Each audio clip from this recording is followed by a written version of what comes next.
Harare, Robert Mugabe, who has ruled Zimbabwe since independence in 1980, resigned as president on Tuesday shortly after lawmakers began impeachment proceedings against him, according to the Speaker of Parliament.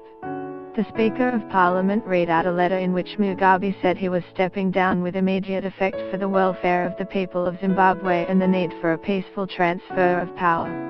A Monday deadline imposed on Zimbabwe President Robert Mugabe to resign by his own ruling party passes with no word from the embattled leader.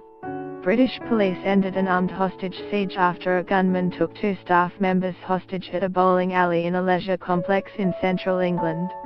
He is set to travel to Myanmar, where 620,000 refugees have fled from, and is being warned not to use the term Rohingya. A small plane makes an emergency landing at the St. Mary's County Regional Airport in Maryland, USA. People who tuned into the Weather Channel to watch the Georgia Dome, home of the 1996 Summer Olympic Games, being demolished in Atlanta, Georgia, got a rude surprise when a bus blocked their view. Several star names expected to attend will be absent from Victoria's Secret's first ever fashion show in China. The Justice Department will sue to block AT&T's acquisition of Time Warner, a source says. US President Donald Trump has said NFL players should be fired for kneeling during the anthem.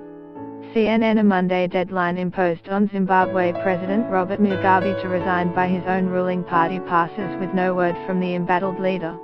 Parliament erupted into cheers and jubilant residents poured into the streets of Harare, the capital.